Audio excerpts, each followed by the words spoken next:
All right, guys, welcome back to an episode of BB Outdoors. This is a very special episode because this is the first episode of my revitalizing this channel, right? And when I thought about what do I want to do to revitalize this channel, I said I need to dig down and get in touch with my roots. Sorry, there's construction equipment over there. And my roots, you know, I was like, man, I want to do something different, right? I've been kayak bass fishing so much, doing so much just tournament fishing. I was like, man, I got to do something different. And what I landed on, I mentioned it in a previous video, is I'm going to be doing a new challenge. It can last years, probably will last years, honestly, but I'm going to document it and show it on YouTube to you guys because I think it's going to be a really fun, informational, educational video series, and I want to show you guys. I think it'd be fun to take you with me. So I'll move to the side and show you the chart that I'm going to be working off of. So I made this chart myself. I know graphic design is not my forte, but this chart should show every species of fish currently found in Ohio. I'm sure there's a couple I'm missing, that's why there's some empty slots there. If you're wondering what the big red X's are on that chart, those X's basically signify that those species of fish, maybe while they're not federally threatened or endangered, they're threatened or endangered in Ohio, which means that it is against Ohio law to target them, except with a permit you can obtain for educational or research purposes. I'm not a university, I'm not affiliated with the university, I'm not a bona fide scientific research organization, but maybe if I do a couple videos, you know, do this for a while, I can make the case to the state that this is an educational endeavor and they'll let me target some of these endangered species, because I would love to get like Iowa darter, chub sucker, stuff like that, gilt darters. You know, there's a lot of stuff that I want to try and target and I just can't because it's against the law. But that still gives us 140-ish species of fish that we need to capture for this challenge. Like I said, I think it's going to take us well over a year, but we'll do it. I'm going to let you know about all these fish, and when I catch them, their photo will be put up on the chart so we can track my progress. Here I am. This is the first episode of the series. It is 12:39 on Friday, July 25th today, and it is hot. It is hotter than hell out here today. 95 degrees and only going to get warmer. I have 2-3-ish hours where I'm going to be trying to get as many species as possible put up on that chart. And I'm thinking in 2-3 hours, I'm hoping I can get minimum of 6 to 10 species, somewhere around there. I won't waste any more time just talking to you guys. I know you want to see the fishing, so that's what I'm going to be starting off with. I'm going to start off micro-fishing this creek, put on the Tanago, and try and up the species count that way. And then the further I get closer to the river, the larger varieties of species I'll target. So there should be quite a bit of variety in this episode. I hope you enjoy it, and stay tuned. One of the reasons why I went to this creek today is that while this creek is not spring fed, it stays cool, and even though it's not great for video footage, this creek has a ton of tree cover, so I will be shaded the majority of the day. If I was out just boiling out there in the sun, this would be much more difficult. Let's get everything tied up, catch some fish. Alright, for those of you who either didn't watch my videos back then or are new to the channel or new to microfishing in general, that's the rig that we're starting off with. Just a owner half moon Tanago hook, a couple split shot, and a tiny piece of red worm on 1 pound test line, and we are going to try and catch some micros out of here. Definitely the first thing that you have to do is get the photo tank filled up so we can get good pictures of these micros when we catch them and add them to the species checklist. Nice little black background there. Should be a good way to get some good photos, but I might switch to the other photo tank at some point too.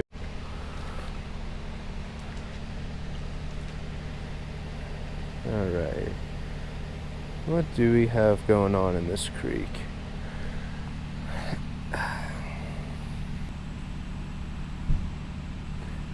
There's got to be something under that rock, right? Oh, yeah. There was something. What do we got? Oh, first fish of the day. Come here. Not a shocker at all. It is a little bluegill. the Olympus macrocurus. Let's get him in the photo tank. Not a surprise catch by any stretch of the imagination. It was either going to be them or creek chubs up first. Let me try to get in the light so you can see him a little better. But that is the bluegill Olympus macrocurus, and it is no surprise that they would be showing up here. They are one of the most common species around here and pretty much anywhere. That's kind of how this species challenge is going to work, I think. You know, you start with the most common species and you work towards species as they become increasingly less and less common until all you're left with is the extremely rare ones. That's where the fun really begins. But let's put it up on the chart and let them go. All right, we got hands on, come here, hands on fish number 2. Got him. You are not getting away into the photo tank. I wish the lighting was better for you guys, but like I said, I have to be under trees today or I absolutely would be melting with how hot it is. Alright. Let's see. What is this guy? I believe this is a Pimaphallus. Yeah, that is definitely a Pimaphallus. Probably a fathead minnow, the Pimaphallus notatus, or I don't know what else. Definitely a member of the Pimaphallus genus, though.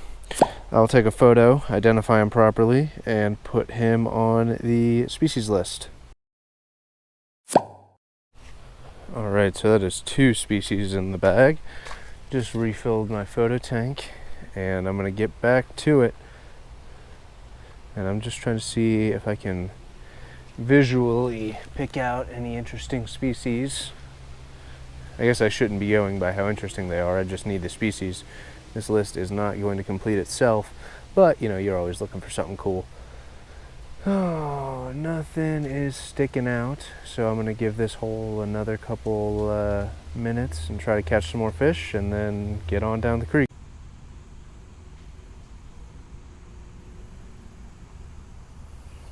Got him. Got him. Come here.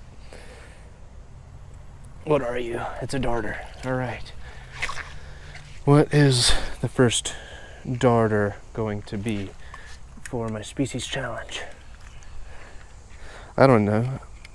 Oh, fantail. Sweet. Fantail darter. First one of the challenge. Let's get him unhooked and get some better visuals on this guy. All right. Man, light is the hardest part. I have no idea how these shots are turning out. But that is the Ethiostoma flabellare, something like that. Basically, it's the fantail darter. I wouldn't say it's super common, but it's definitely a common species around our creeks here. This is actually a small one. These guys are one of the larger Ethiostoma species around here. And they just do the darter thing, man. They hang out in these little riffles and go under rocks. You just dangle your bait in front of the edge of a rock and boom, they got it. Pull it under. They try to pull the bait back under the rock and you gotta pull them back out. So it's kind of difficult sometimes, but all right, that's species number 3. I will get a photo of him, add him to the list. Oh, that looked a little bit more like a long ear. What do we got? Oh, it is another species for today. We got ourselves a green sunfish. Oh, if I can get that tanago out of his mouth. Let's put him in the photo tank. Well, here you have it. 4th or 5th species of the day. It's a little green sunfish, Olympus cianellus. It's another one of these super common species you guys can find anywhere. Most of the eastern United States and definitely some of the western parts too. I think their natural range extends out to the Rockies, but yeah, man, cool fish. I mean, definitely one I've caught probably a gazillion times before, but either way, it is another box checked off. So let's get a photo, put him up on the species list. Alright, we are chugging along pretty nicely. I have like another, oh, just had my bait in the water, and looks like another fish ate it. I wasn't even trying to catch that one, just hooked himself. And it is another Pimaphallus. They are the bane of my existence today, these Pimaphallus. Let's let them go. And I do see some more black-nosed dace down there, and they are finicky, but I would love to get one today. Either way, I gotta get a creek chub out of here at some point, right? This is ridiculous.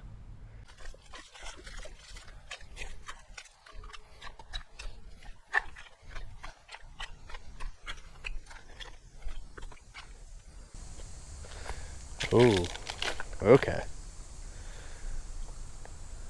I see what's going on here. Yeah, that is a deep hole. What a good looking hole that is. Alright, we're going to hit this hole pretty hard. I think I'm going to switch out from the Tanago for a sec. Oh, got the Luxelis. Oh, come here. Oh yeah, that is something different.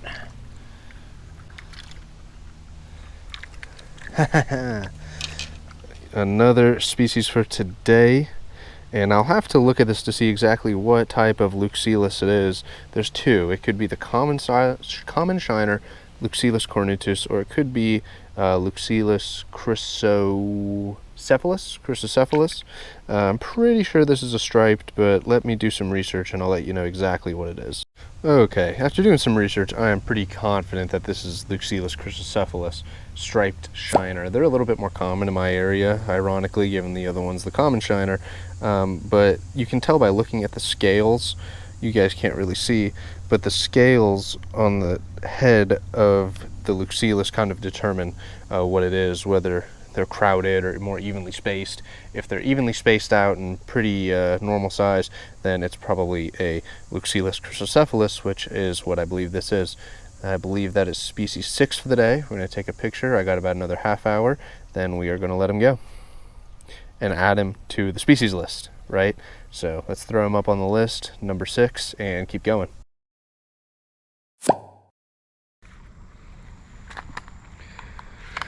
Alright guys, so if I had unlimited time, I'd microfish all day. But in the name of catching species efficiently for the list, and in the name of just time in general, because I only have like 10-15 more minutes, I switched over, little split shot and a size 12 Gamakatsu. I actually have the package here, I can show you.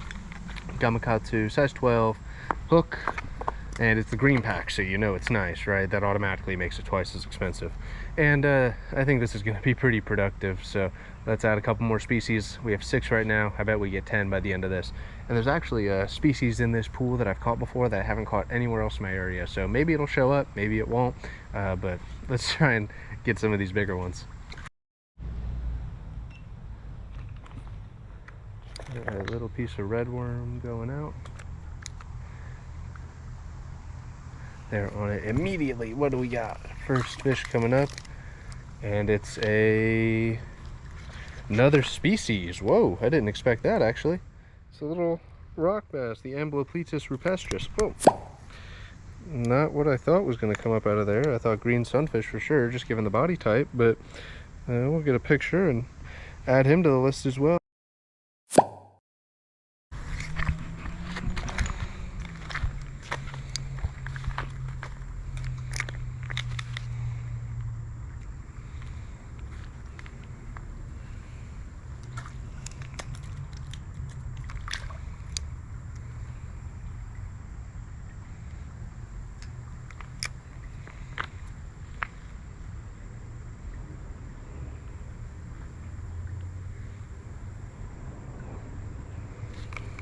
We got the bass. Haha. All right, I believe that's species number 8. And we'll have to check to see if this is a spotted or a largemouth. It does have a tooth patch. Yeah, so upon a little bit of further research, even though there is a light tooth patch, I mean, it's not dark and it doesn't really feel like sandpaper. And the mouth, I mean, is that really subterminal? I'm gonna go ahead and call this one a largemouth, the Macropterus salmoides, and add it to the species list and the chart after I get a photo.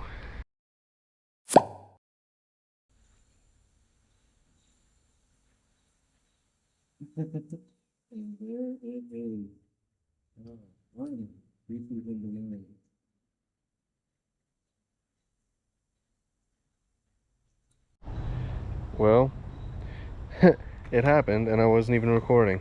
There's species number 9, Somatulus atromaculatus. It is the creek chub. Get it in the photo tank. It's big for the photo tank. Oh, hold on, technical difficulties here. But I'm gonna get a picture of him. That is species number 9. That will be the last species for today because I do have to get going. And yeah, we will get some photos of this guy, add all the species that we caught today, do a little roundup, finish her out. All right, guys, man, is it hot out here. But that's gonna be the end of the video today. We added 9 species to the Ohio Species Challenge. This is just the beginning, guys. We have to do that about 15 more times, and it's not going to be that easy because we just got like 9 of the easiest species out of the way, right? But we're going to keep on trucking. This, like I said, this series might take me years to finish, but I think it's going to be a worthwhile challenge. Hopefully it'll be fun, educational content for you guys. I'll try to get more into the explaining things in education when I'm not sweating so bad. It's not 100 degrees outside, but hope you enjoyed this first episode. Hope you enjoy seeing some videos from BB Outdoors on your feed.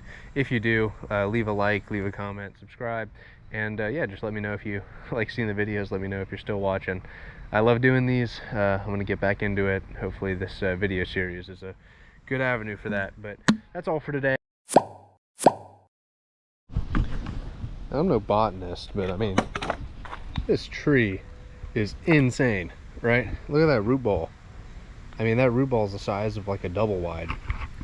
And I mean, that is a huge sycamore tree. That's got to be like 200-300 years old. That's crazy. Like, you could fit like a whole sofa just in that open pocket of that root ball. That is crazy. So cool.